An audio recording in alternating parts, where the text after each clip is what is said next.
Earth has an amazing variety of living organisms. You could probably name hundreds of them: cows, dogs, grasshoppers, mushrooms, trees, flowers, and bacteria. You may even know the names of several dog breeds.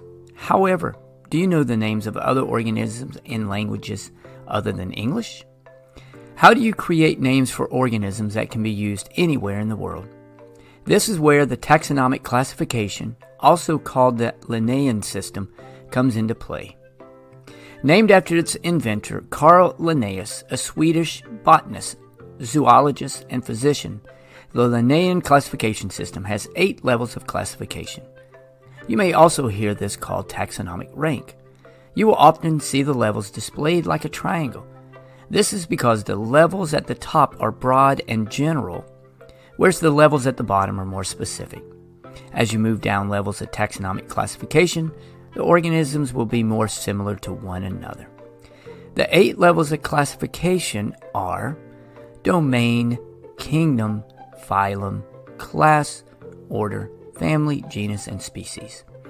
Let's take a look at an example of a fox. We will start at the domain level. There are 3 domains in all: Eukarya, bacteria, and archaea. Organisms that fall under the Eukarya domain have cells with nuclei, whereas organisms that fall under prokaryote or archaea have cells that lack a nucleus. Fox cells have nuclei, and therefore are eukaryotic organisms. This eliminates the bacteria because a bacteria does not have a nucleus. Next comes kingdom. There are 6 kingdoms: Protista, fungi, plant, animalia or animal, archaeobacteria, and eubacteria. Foxes are animals and thus fall under the animal kingdom. This eliminates the plant because it belongs to the plant kingdom. Next is phylum. There are dozens of phylums. Some examples include arthropods, which are crabs, cnidarians, which are jellyfish, and chordata, which are dogs, bats, and fish. Foxes belong under the phylum Chordata because they have a spinal cord. This eliminates the insect because they have an exoskeleton and no spinal cord. Then comes class. Foxes are classified under Mammalia, meaning they have special glands that can be used to provide milk to their young, along with some other features. This eliminates the frog because a frog is an amphibian and not a mammal.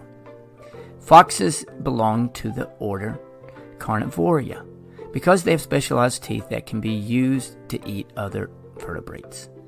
This eliminates the cow because they do not have these specialized teeth. Foxes are classified under the Canidae family, which is also nicknamed the dog family. Wolves, dogs, coyotes all belong to this family. This eliminates the polar bear. Next is the genus. Foxes belong to the genus Vulpes, which means fox in Latin. Organisms that belong in this genus are often referred to as true foxes and are identified by the color difference between their tails and the rest of their bodies.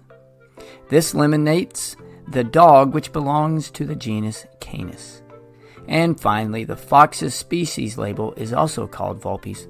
Thus, the scientific name for a fox is Vulpes vulpes, which literally translates to fox, fox.